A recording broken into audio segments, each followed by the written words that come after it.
At 9:30, you need to go and see Kathy at the registration table. Tonight we will be leaving from the valet area. Does everybody know where the valet area is?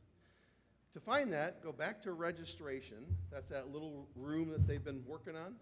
Go to that area, get in the elevator, press the first floor. It'll take you down. Elevator will open on the other side that you entered, and then walk down the carpeted walk until you get to the covered area outside. That is the valet area. Buses will leave at 6. We're supposed to be there queued up at 5:45. Everybody got that?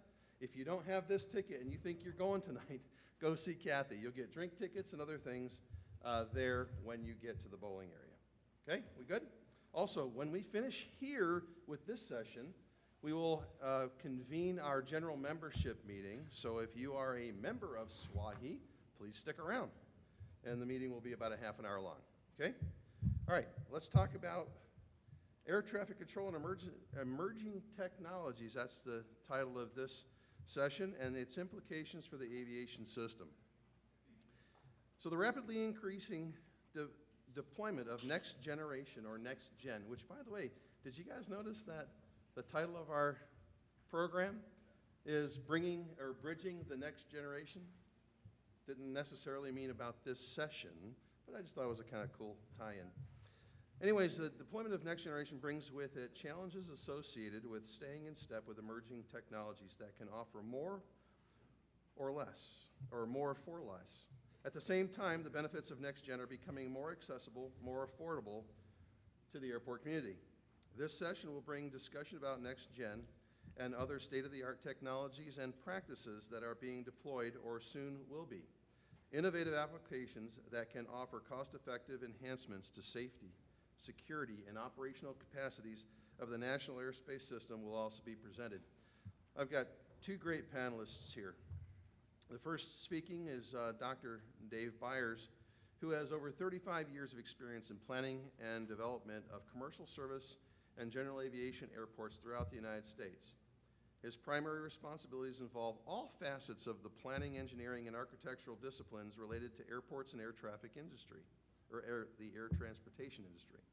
Over the past 20 years, he has worked with the planning, development, and federal funding of over 65 air traffic control towers throughout the United States. By the way, anybody in here had the benefit of Dave helping them get into the federal contract tower program other than me?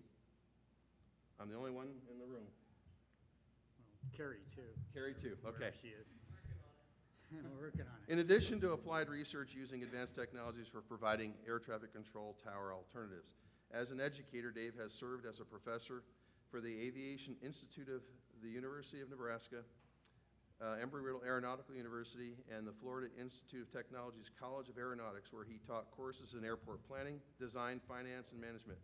Dr. Byers holds a PhD in science education aeronautics from the Florida Institute of Technology and an MBA from Embry-Riddle and a BS Air Commerce from FIT. So without further ado, Dr. Byers.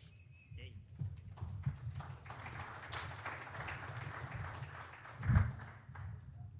Thanks, Scott. And I think I have a student or two here, too. So I got clients and students. Let's see, if we can queue up my presentation, that'd be good. This that video that you just saw was essentially a day in the life of FedEx. We're going to talk about maybe a little bit more about things as opposed to people, although there are always people behind this, at least right now. We may find in the future we don't have people actually running the system. So we're going to talk a little bit about the current state of air traffic management, emerging technologies, and we'll finish up with what's next. By the way, if you see that disclaimer at the bottom, everything I'm about to say are pretty much my observations and opinions. They don't reflect anything the FAA might have. In fact, how many FAA people we have in the room? I'm probably going to offend somebody, but I got a few things that I'd like to say about kind of where we're at and where we're going. But just want to make sure that you understood that. So without further ado, is there music to this? Doesn't matter, but essentially this is 24 hours in our air traffic system. So this is everybody flying. So you can see the people that are heading out towards Europe. You can see them heading south, heading north. You can look at the time frame. You can almost tell what time of day it is. Essentially, this is mid-morning, so you can see the whole East Coast is just saturated, as opposed to everybody starting to head west. But when you look at it from this scale, you know, it's small wonder, you know, that large part of our economy has been based on aviation and moving people and things back and forth across the country and around the world. That's something that we learned from 9/11 when we shut down the system and pretty much brought the country to a standstill until we got it rebooted and back. Where we're at today, and I'm going to speak mostly about air traffic control at the terminal level. So we're going to talk a lot more about towers than the en route type of air traffic activities. But right now, we've got 264 FAA staff towers around the country, representing about 71% of all the operations, about 35 million and change. Concurrent with that, we have 253 contract towers that are at some of the smaller airports. They represent the balance of about 29% of all operations. We'll talk a little bit more about the efficiencies of that operation versus what the FAA can do. And then there's about 30 non-fed towers out there. Some of them are self-funded by the city, county. Some of them are Department of Defense. Usually the Air Guard has controllers. They don't report to the FAA, so we don't really have an idea of just how many operations they conduct. Talking a little bit about the technologies. So starting back in the early days, I mean, all you really needed was a radio and a perch, and you talked to airplanes, and airplanes talked to you. And that is essentially the legacy of air traffic control. As we begin to add gadgets to the airplanes, things got a little more sophisticated, but it really demanded we do that because of the just the complexity of how airspace got to where it's at. So we'll talk a little bit about next gen. What does that mean, literally and figuratively? Wide area multilateration. I'll talk a little bit about drones, UASs, UAVs, and how they fit into things. Talk about remote towers, virtual towers, and then maybe what's next after all that. So let's talk about next gen. Could be called next gen, never gen, depends on your flavor. It's a moving target, and it always has been. I mean, when people first started talking about next gen, the big wide world of what is global positioning system and what that represents, what can we use it for? In the beginning, it really wasn't much. I mean, the military's had it for years for strategic targeting. And I don't know if you remember, they used to dither the signal, so you couldn't really get the accuracy that the military had access to. And then they finally relaxed that, so now we have the same capabilities of precision that the military has had for years. And with that, the applications that came from that, and how does that integrate with air traffic control? Well, the legacy, again, are all these ground-based systems that we've had over the years, non-directional beacons, VORs, ILS. MLS, you remember that? There's still a few floating around. But this magical world of GPS opened up a lot of opportunities that the FAA saw. And the idea, can we start equipping aircraft so that we can do a better job of finding out where they're at and using that to help keep everybody out of everybody else's way. So ADS-B, it's been mandated for all aircraft that are going to fly in our system by 2020. If you do the math, not everybody's going to make it. People are holding out. Nobody buys version 1.0 of anything. So I think everybody's trying to get that price point down. I think the FAA, they just announced a rebate or something to help encourage you to get GPS in your aircraft. We'll see where that goes. But the whole concept was to use the GPS technology to augment the ground-based radar. When you go back to it, I mean, the basic FAA radar even the stuff that they have today is just basic radar, the same stuff we were using in World War II. Just sends out a signal, it bounces off the airplane, comes back as a primary target. But as we added transponders, the signal became intelligent. So as the signal hit the airplane, it would broadcast, here I am, based on a transponder code. With ADS-B, now it's going to transmit your GPS coordinates. So you get a three-dimensional hit on exactly where that aircraft is. And with that, you can do a lot of things. You can look at how do you integrate approaches now. So if you have a much more accurate picture of where everybody is, you can do things as far as where the aircraft fly, what altitudes they fly at. You can add reduce separations. In another lifetime ago, I served as a noise abatement officer for an airport on the East Coast, west coast of Florida, East Coast. But we had a noise abatement turn, and it saved a lot of people from overflights. But nobody was happy with it because we couldn't get every airplane to fly this, what we called the yellow brick road. They drew a line on the map and said, that's the turn. Well, it just never turned out that way. Here we go 20 years later, and with the next gen, or the GPS technology, you can program that same procedure into every airplane. They'll fly it exactly where you want it to a point where they've done this, and you're flying in somebody else's wake turbulence. So they actually have to kind of screw you around, so you're not flying in the other guy's wake turbulence. But that's kind of an example of just how far we've come with that technology. So what's wrong with this picture?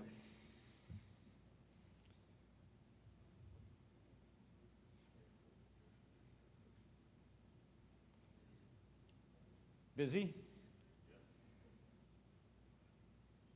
Does anybody see a spot around Chicago? Like a big empty spot, like somebody. This was the fire. It shut down Chicago and every airport within 50, 100 miles, where they had to call Milwaukee, or I'm sorry, Minneapolis, Indianapolis, Cleveland, Detroit.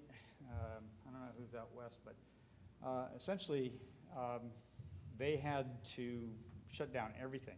My question is, where was Next Gen? Because this was all ground-based systems that hindered them. But I just thought it was an interesting picture because it just showed kind of the vulnerability of relying on the ground-based systems for navigation.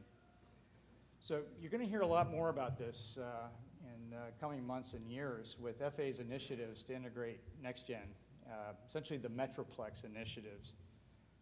That's essentially how Next Gen is being implemented, at least from my view. There's 12 areas that are on this map, and there's going to be a concerted attempt to outreach, for the FAA to extend this outreach to the public. For those of you who are familiar with what happened at Phoenix, this is one of the ways to counter that in the future, because they're going to redesign airspace to take advantage of the next-gen technologies, these PBN approaches and things that they can do to make it much more efficient. But what they realized, and this is actually even before Phoenix, I don't know if you remember the East Coast airspace redesign, where people living in New Jersey, these planes are flying 15, 20,000 feet over their head.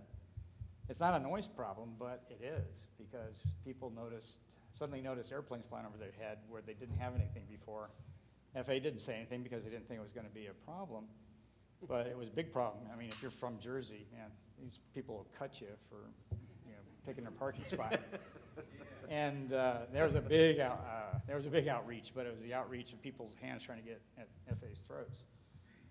So this is going to happen. It's going to come to a neighborhood near you if you're living in one of these green spots. But the assurance that, at least I've heard personally, is that they're going to make an attempt to make sure everybody understands what is going on. So what's in it for you guys? As airport operators, what's Next Gen mean to you? Because mostly it's reduced separation approaches. What's going to be something that you can put your finger on that this is a benefit to me and my community? Well, number one, you're going to have more access to data, better data, more data that you can use. And my colleague's going to talk a little bit about some of that and what that represents. You're getting precision mapping. If you're doing an EALP, that's all feeding into this database to essentially where you end up with 3D mapping of your airport. So airspace, those types of things are going to be much more readily available. Better approaches. So if you had some approaches that you didn't have before, or you had non-precision approaches, you can get some of these approaches down to Cat 1 precision ILS. But there's a couple of other things. As I mentioned before, the redesigned airspace. One of the things to watch out for is that your airspace might get poached because they need that for the approach to the big airport, that suddenly your Class Delta airspace has got some problems with it, or you don't have Class Delta, but suddenly the people using your airport are being constrained by what is needed at the bigger airport. And if you do get a better approach, you get more airspace to protect. So your approach zones expand out. So to protect that, you're going to have to either revisit your zoning and those types of things that protect you. There's something else coming. The FAA is talking about this now, mostly in financial terms of cost benefits. So if you have more than one ILS, pick the one you like the most, because the other one might be going away. From a strictly a cost-benefit aspect, and I'll talk a little bit more about what that means, is that the FAA is looking seriously at stretching their budget, and sequestration's not over yet. But at the same time, if they can integrate next-gen technology, so if, it's a wash as far as the approaches available to get down to Cat 1 minimums, that they can decommission an ILS, take out the glide slope, the localizer, the marker beacons.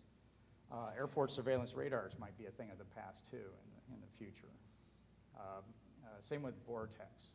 Like, who uses those now, except for the most part, low-end GA, and those guys aren't flying like they used to anyway. Everybody's traffic counts are down. There's actually some benefits to you. Number one is you get to reclaim those critical areas. So it may be where you've got some property now. You don't have to protect that 1,500-foot or 1,000-foot radius around a VOR or an ASR. That you suddenly get that real estate back.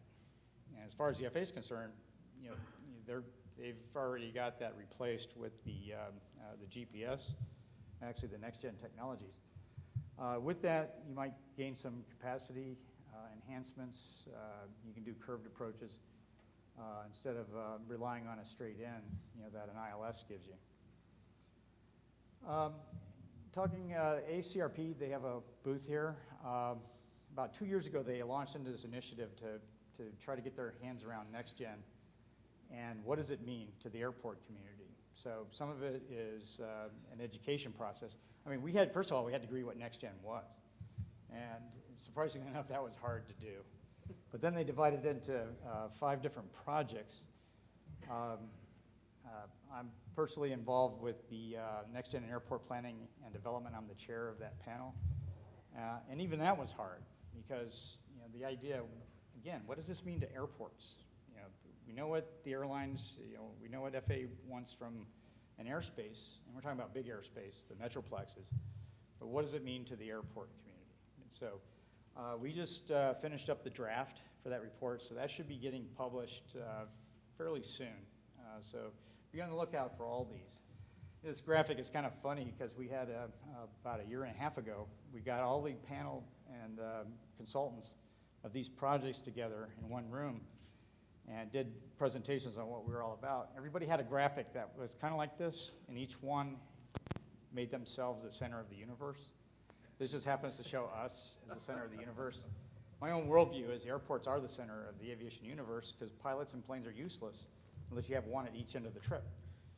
So we should take our rightful place, in the bigger scheme of things. Switching gears. Now, wide area multilateration. Who's heard of that? I think, anybody? I did. What does it mean?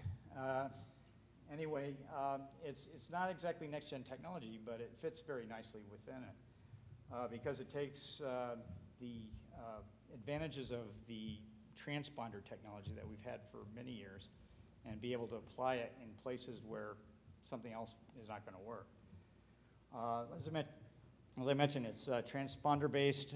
Essentially, when the transponder gets pinged, it sends out the signal.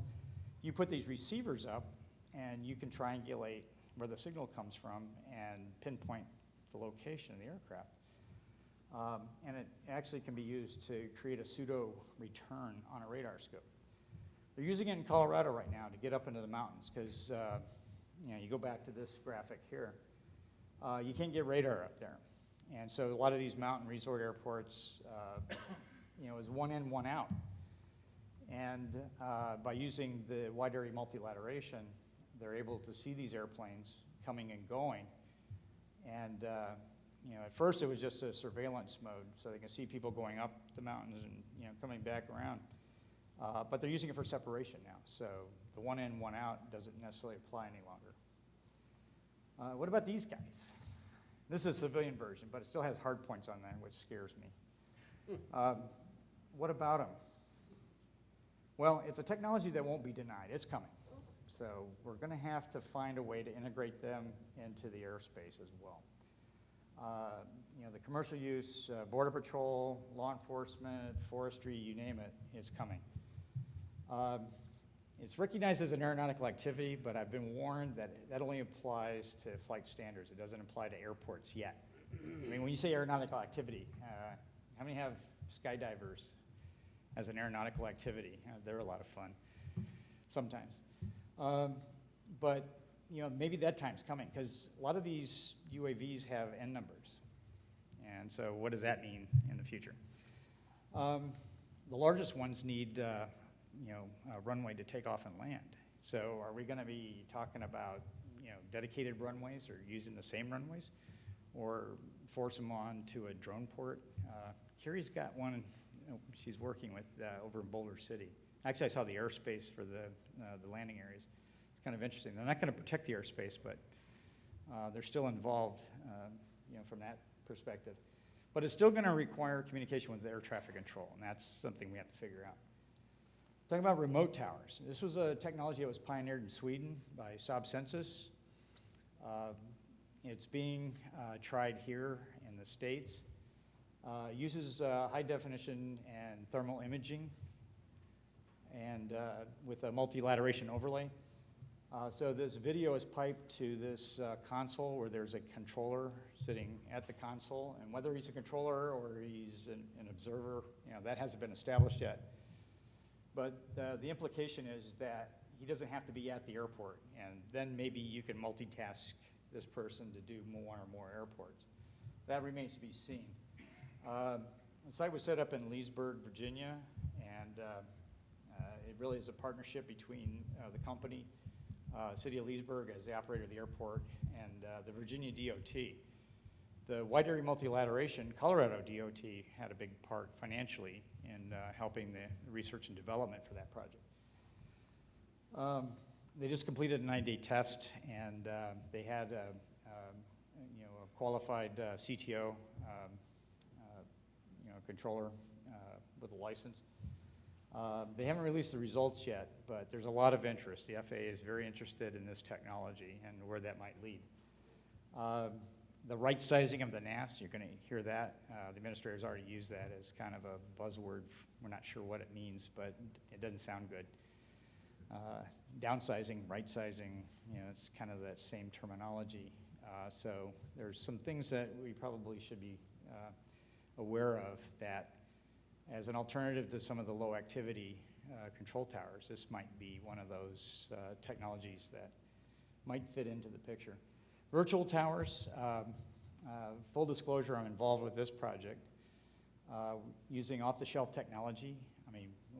Avian radars, bird radar. We can see birds, but we can also see airplanes. My colleague is working with the ground-based system, which is an airfield surveillance technology. But the magic is that the signal is recorded on a database, and all you need is an XY coordinate and a timestamp. That's what these systems will give you.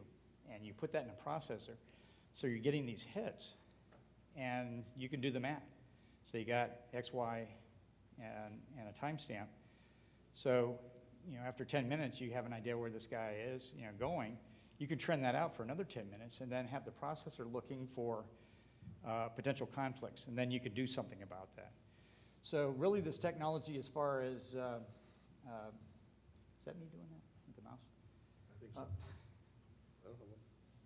Anyway, the idea is having this system to, you can automate it or you can pipe that data somewhere, but preventing mid-air collisions and runway incursion accidents. The remote tower, virtual towers, they can both do that. So what's next? I don't want to spend a lot of time talking about the Federal Contract Tower Program. As Scott mentioned in my introduction, it's something I've been working around the country for the last 20 years, actually, trying to justify towers. When the original program started, the modern program, there were about 150 airports that had these contract towers. We've added more than 100 since then. When FAA rolled these low-activity VFR Level 1 towers into the contract tower program, I swear that was not their intent to add to that program, but what happened was they were actually trying to close some. They're using this benefit-cost analysis to justify closing them. So we created the argument, well, if you're going to use this to close them, the software or the methodology is for establishment and discontinuance criteria. So what if we can make our case that there should be a control tower here? I can point you right down the road to Boulder City. If there's never ever an airport that needed a control tower, she's the one. Now, I'll get into this a little bit, but needless to say, we've added towers to the program because we can demonstrate they save lives. I don't want to talk about sequestration, but that's another story. There's 5 of them right now that are waiting to get into the program, and they've been waiting a long time, actually even before sequestration. It's not a financial issue, it's a policy issue, that they have to make this determination for an airport to be considered a candidate for the program, and that's something the FAA has not done. They cite that they have problems with the BC methodology, and there's some need for updating because the data they used, and this came out in the sequestration battle, that they were using data from the mid-'80s to show the difference between having a tower and not having a tower. And that certainly has changed. But at the same time, if you can make a case for why that tower should be there, that should stand on its own merits. This whole idea of what does it mean, I don't want to get into the details, but you're worth $9.1 million, the VSL, the value of a statistical life. So, if you want to make your family proud of you, say, hey, I'm worth $9.1 million. That's from being prevented an untimely death in a mid-air collision. And so that's the benefit of having a tower. Now, the cost is the cost, whatever the cost of, for the controllers and for the comm lines and those types of things. So you would think that, if anything, there would be a greater case for some of these airports to have the air traffic control services, if you're that busy, and you can make that case that, that it shouldn't be anything that's wrapped up in a policy position. But essentially, that's where it is right now. At the same time, when they do start doing these, my fear is that a lot of these airports are going to drop below this 1-to-1 ratio. So to stay fully funded, where the FAA pays for everything, you have to have a BC ratio of 1, meaning the cost is equal to the benefit. If you drop below that, you pay a share of that cost. It's capped out at 20%, but if somebody's doing the BC and you drop below that 1.0, you get down to 20% of the cost of the tower. That's $100,000 out of your budget every year to keep that tower open. City council, county commission, whoever is going to make that decision, that's just not something we're interested in doing. Since the modern contract tower program started, only 2 towers have closed because of that. Elko, Nevada, and South Lake Tahoe. They just made that conscious decision, we're not going to pay for this any longer. And so those are really the only 2 towers that have closed. But you know, all of a sudden you're adding 50 to 80 new places that are faced with that budget decision. You know, so for some of them, they're going to make that. They're going to make that choice. That's what's scary. So what's next? So we survived the reauthorization bill. It's short term. Essentially, the House and the Senate version had a lot of stuff in it. We had the Air Traffic Corporation. We had a lot of stuff in there.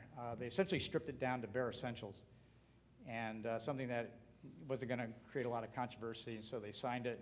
It's got a short-term, short lifespan, but they kicked the can down the road. So other than that, everything stays the way it is.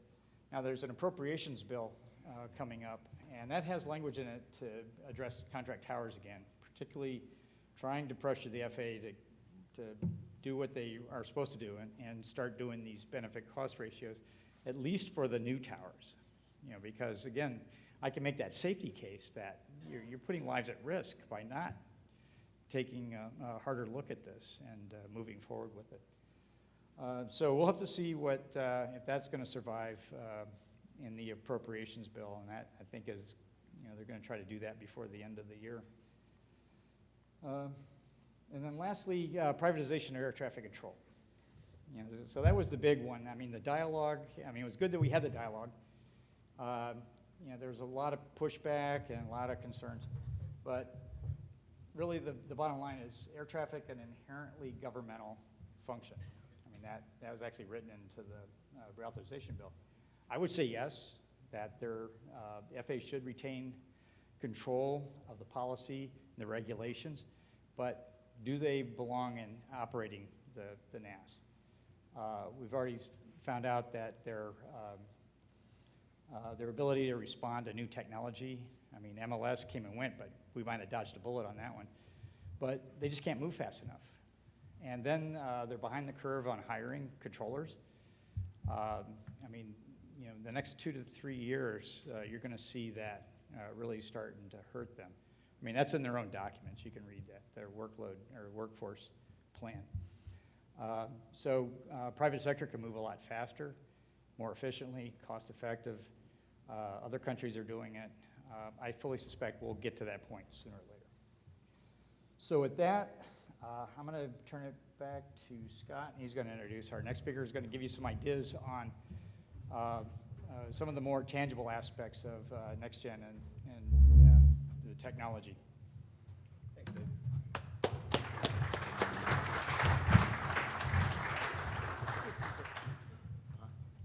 Continuing, we'll have Chris Zanardi, who is the Commercial Director for the Harris Symphony Airport Solutions Suite. Mr. Zanardi has spent the last 15 years working with advanced airport, airspace, and airline surveillance, situational awareness, and operations management technologies. Prior to Harris, Mr. Zanardi held leadership roles in sales, marketing, and product management with Excellus, Sabre, and Flight Explorer. Mr. Zanardi has an MS in management from the University of Maryland University College and a BA in business management from Gettysburg College. Chris? Thanks.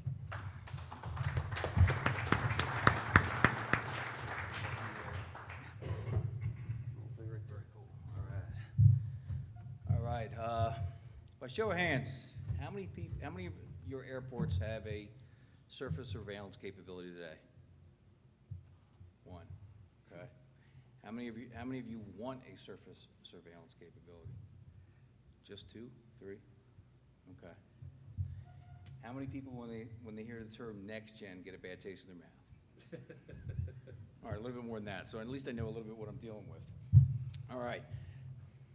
What I'm going to talk to you about today is, I swear, it's going to be a short and sweet information about Harris. I know most of you probably have a Harris product, a Harris radio that you're using at the airport, or one type of Harris product. We are about an $8 billion company now.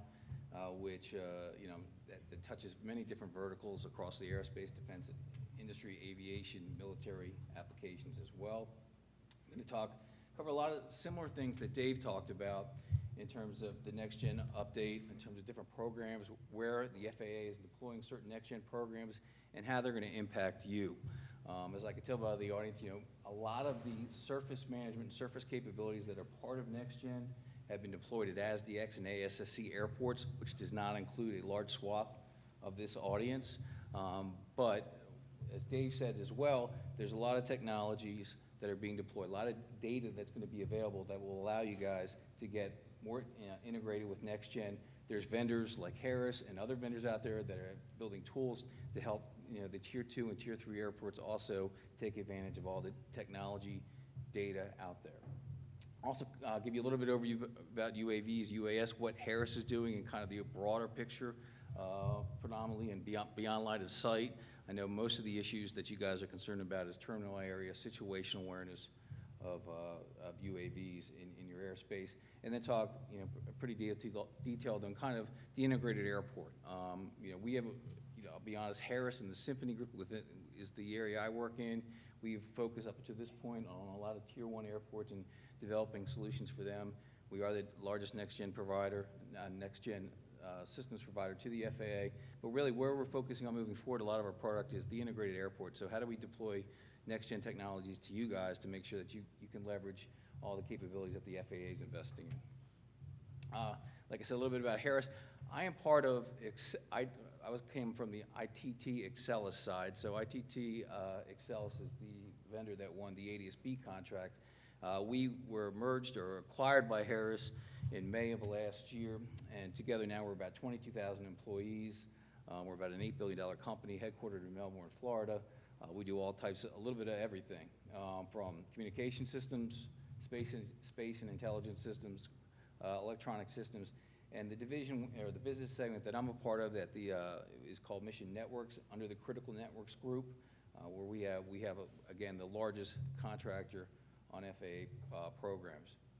So we've been in about a 25-year partnership with the FAA. Like I said, we're the largest single contract holder with next-gen programs. We work on about 6 next-gen programs with the FAA, and we're also investing a lot in UAS technologies, not predominantly, as I said, beyond line of sight type applications and conflict avoidance.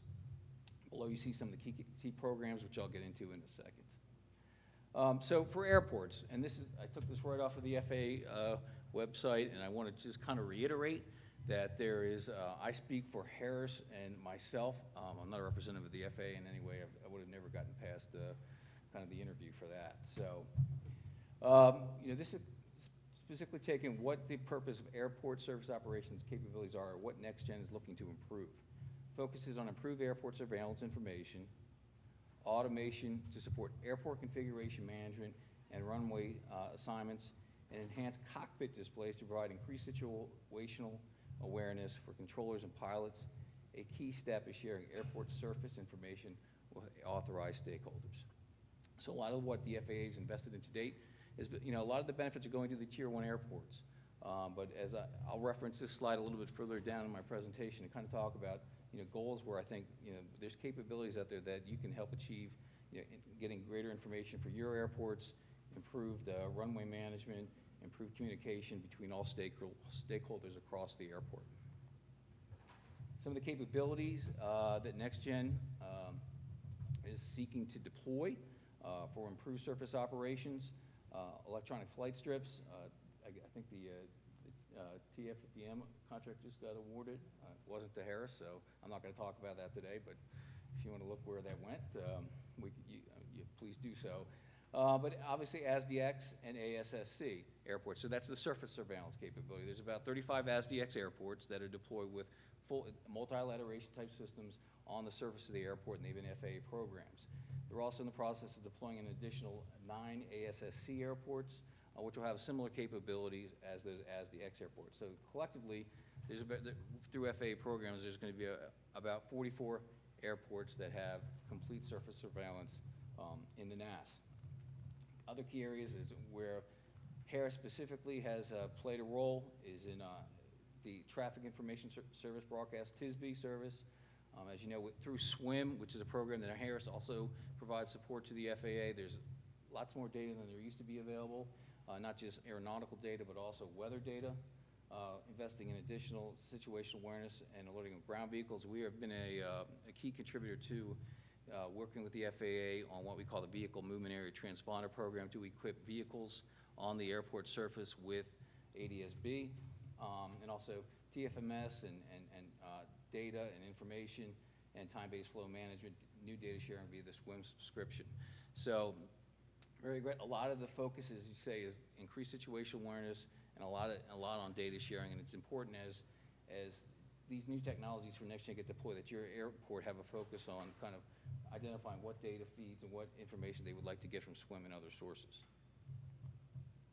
Some of the key benefits of for airports, for any next-gen technology, let alone any new tech goal. I think we're Harris as a company, and I think in the airports that we talk to through our group, the key areas that we need to prove out in terms of what this technology does is obviously increase operational safety, efficiency, overall situational awareness for all stakeholders, increase communication among all groups. I think you could, even with the larger airports, a lot of the information and sharing is really, they're very segmented and operate in their own silos. From large airports that have incident response plans that are, sometimes cannot be achieved because they just have the communications protocols and the communication technology is not there. So that there's effort, that's part of the overall picture for next gen is to increase that capability. And then as we improve efficiency of air traffic control with next gen, obviously that improves the passenger experience, overall security for the airport and ATC as well. So some of the programs that Harris is involved with. Like I said, we have about 6 programs that we're involved in with the FAA. We are the largest next-gen vendor or contractor to the FAA. Some of the key programs, and not every, as Dave mentioned as well, a lot of the investment in next-gen impacts air traffic control in the en route environment. But here's just some of the programs, and I just thought I'd take the opportunity to brief you guys on some of the capabilities that will be derived from these programs. So we were awarded in 2012 the National Voice Switch System that supplants the FAA's aging analog voice communication system. It'll standardize the voice communication infrastructure among all FAA facilities and obviously provide a lot of flexibility for the air traffic control system. SWIM, which I talked a little bit about, but it's basically a data distribution capability for all key aeronautical information, weather, and real-time data exchange among users of the National Airspace System. So anybody can really attach to SWIM who's approved. Airports, airlines, any key stakeholders in the aviation community can leverage that system. Datacom, and this was awarded to Harris in 2012.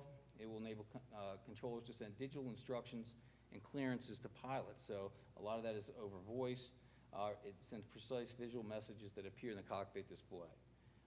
So it'll basically, it's really, with digital communication between ATC and the cockpit, it really mitigates a lot of potential miscommunication between those two very important groups, and helps speed off departure clearances, things like that. So. ADS-B, which Dave already talked a lot on, and I'll highlight some of the, as Harris is the primary vendor for the ADS-B infrastructure and system, I'll talk a little bit about that, but it's we basically replaced, or working to replace the radar-based system with a satellite-based navigation for the entire NAS, and then very similar with the Common Services Weather, CSS. We're also helping to reduce weather impact by producing and delivering tailored aviation weather products via SWIM. So we'll talk a little bit further about that. So to get into the details about ADS-B, not too much detail, but really, some of the key benefits is just so you know, with ADS-B, I think we can provide updated data every second. It's a very robust system. We provide it as a service to the FAA. It's passed the FAA safety case and has achieved security accreditation through an independent audit from the FAA Security Office. The contract goes through 2025. I think we were one of the key programs that were delivered on time and on budget within spec. So it's very exciting. We're very proud of that program. But as you can see here, right now, today, we've deployed about 650 ADS-B sensors across the NAS. That includes Alaska, Hawaii, Guam, and Spain. Saipan, sorry, reading there. But you know, this took about I want to say 5 years, 6 years to deploy. So with that, we also, as you can see, you have ADS-B coverage across the NAS, and you can see the different color code. And you probably can't see too much of detail in terms of the table there, but as you can see with the system, we provide essentially the same coverage, if not better than what the current radar system does today. Some of the key services that we, as part of the ADS-B contract, are supplying to the FAA, or ADS-B obviously, which we talked about in terms of bringing in 1090 frequency and UAT frequency, emitting aircraft, that data down to down to the ground and into the ATC environment. We also have ADSR, TSB, and FISB service. The FISB is really is the uplink of weather and other flight information for UAT-equipped aircraft. So if you have if GA aircraft are UAT equipped, they can now get FAA weather into their cockpit display. A key thing that's kind of also very important is the TSB service. So this is an uplink of all surveillance data of non-ADS-B equipped aircraft for aircraft situational awareness. So to support that service, what Harris did as part of the ADS-B contract is we were tasked with integrating all available FAA surveillance sources. So that's all FAA radar data, all FAA ASDX and ASSC airport data, along with the ADS-B network data from Harris into a singular fused feed. We also bring in multilateration data. So this data we provide, this fused feed we provide back to the FAA. We also provide them the ADS-B feed for ATC management. The ADS-B, we fuse all this data together. We also make this data available in a commercial basis. So one of the key benefits of TSB and the resulting service is that Harris has a commercial offering that provides all available surveillance in the NAS. So if you're an airport that needs terminal area surveillance, that's a fusion of available FAA radar as well as ADS-B, we can provide that to you. If you need any specific slice or dice of airspace that you need, that can be provided today to you via NextGen. Also, if you have surface capability, where we have an ASDX or an AS system, that data can be provided to you as well. So that powers, we provide it not just to airports, but we also have applications that we provide, and we also provide it to different vendors in the community. This is a couple of snapshots or visuals of some of the sites where we deployed. Obviously, we deploy the Gulf of Mexico on some of the rigs out there. We've built about 100 sites ourselves.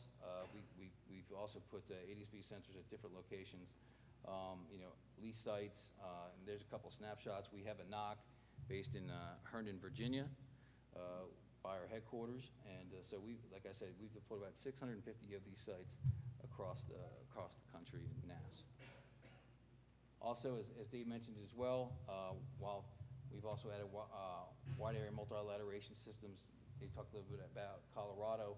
We're also just, I think we just finished the implementation of a wide area multilateration network for Charlotte terminal service volume. So, where there's areas where there's some difficulty in getting visual capabilities and to track them down to the ground, we've deployed these type of systems, as well as I think there's systems as well in Alaska.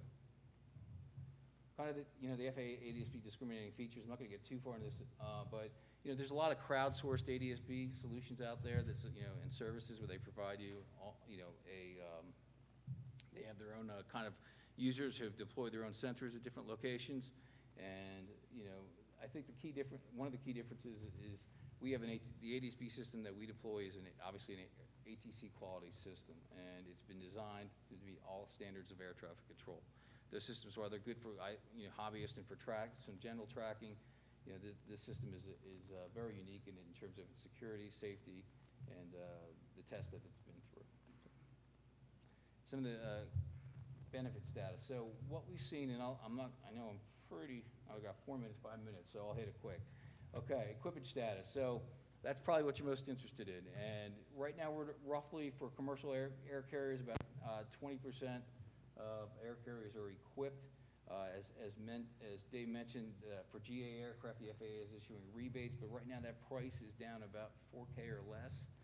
So like I said, the goal was to get by 2020, get everybody equipped. Not sure we're going to hit that. I'm always cautiously optimistic, but we'll see. In general, like a lot of the new aircraft coming offline are all equipped, especially with ADS-B. Sit down. Okay, and then just to quickly talk about, so how many of you guys have heard about area and satellite-based ADS-B? Okay, so they're deploying a satellite-based navigation service. Now, in the U.S., there's not going to be that much of an impact because we have the ADS-B network, but I think where this is going to help carriers, especially is on international routes, oceanic routes. It also is going to provide international airports. Basically, any ADS-B aircraft can be tracked in the air and on the ground at all times with this system. So a lot of areas that don't have surveillance coverage at all internationally will benefit from the hybrid space-based ADS-B system from Ariane. It's pretty cool what they're doing, and Harris provides the ground infrastructure for the data distribution of it. I'm going to pass through this a little bit, swim these updates. A little bit about UAS. We are taking leadership role in essentially the beyond line of sight industry, working with the FAA Pathfinder programs. We have deployed ADS-B sensors for the BNSF railroad that's tracking UAVs along their line. We've partnered with Precision Hawk for a low altitude and traffic safety services, integrating LTE, ADS-B, and NAS-wide surveillance into a beyond line of sight system. We're working at all the UAV test sites for the FAA, having a role there. So very focused on that, and as the FAA develops standards and requirements for beyond line of sight UAV management, and I can talk to you outside if you want to kind of get more details on that. Here's some additional applications that are used.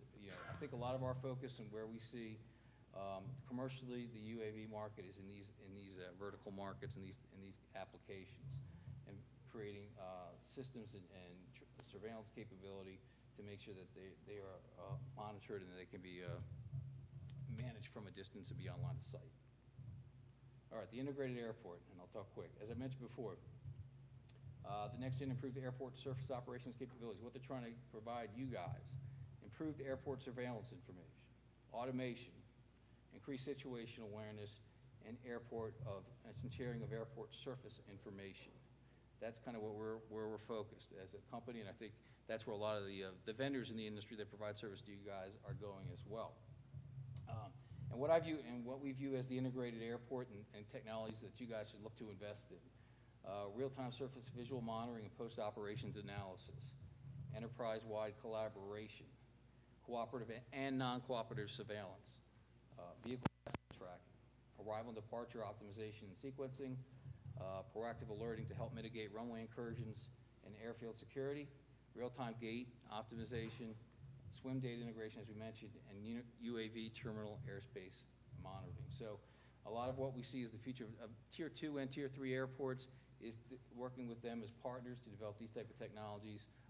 Obviously, as an airport, you're not going to have the budget to deploy these all at once, but these are the areas of focus that we as a company or in our airport solution set are looking to invest in. So as you can see here, this is a quick snapshot of the Symphony portfolio, which is the airport product suite that I'm responsible for within Harris. But as you can see, we have applications that cover the entire area or entire operating environment of an airport, from real-time operational monitoring as you work down clockwise, de-icing management, noise operations management, noise public websites powered by certain data, and then as you work through operations, airport CDM collaboration. But the key thing is having the same data source and data capability, leveraging SWIM, leveraging next-gen data sources, bring that into your airport database to power these applications. And so everybody has a complete situational awareness. All your stakeholders are looking at the same data, the same applications. I'll quickly go through this. One thing that we're looking to do, especially Tier 2 and Tier 3, if a airport, what we can do is deploy ADS-B sensors at your airport if you want to do vehicle tracking or enhanced ADS-B aircraft tracking. So it's very easy to deploy ADS-B sensors at your airport. We can then track any vehicles that are ADS-B equipped, as well as equipage increases with the aircraft, as GA and commercial carriers expand the amount of their fleet that are equipped, you'll get full visibility of those aircraft and those vehicles on the surface of your airport. So I think the key benefit, and one thing we want to leave you with is, as more equipage, as the rate of equipage increases, the better off you will be. It's not going to just help the air traffic control and air traffic system. It's going to help you guys as well, because you'll have the ability to track those aircraft through solutions that, like ours, or your own solutions, because they're ADS-B equipped on the surface of your airport. So that it'll be a surface surveillance capability that comes along with equipage of ADS-B. Here's a couple of VMAT snapshots of the technology available. The airfield radar system, which Dave mentioned, and I know I'm way out of time just about. I'll wrap it up, but this is a AW-band radar, multi-millimeter wave radar system that we integrate with the camera system, provide non-cooperative surveillance. So for airports that don't have current surveillance capability, they can have both a perimeter intrusion detection system as well as cooperative and non-cooperative surveillance for their airport. So we integrate this data from this system with our next-gen data that provides all the flight identification information, so that you can have a kind of a lower cost, easily deployable surface management capability for your airports. And if you have any questions, I know I'm out of time, so if we have any more questions of this, I'll be outside in the exhibit hall as well. We can talk to it. And I think that's about it. So. Cool. All right. Thanks, Chris.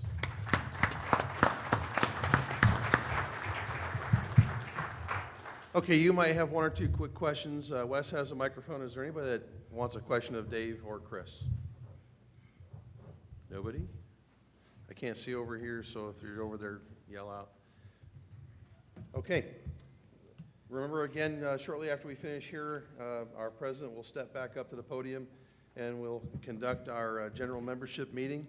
If you're a member of SWAHI, we encourage you to stay, please, please, please. If you're not a member, stick around. It's an interesting thing.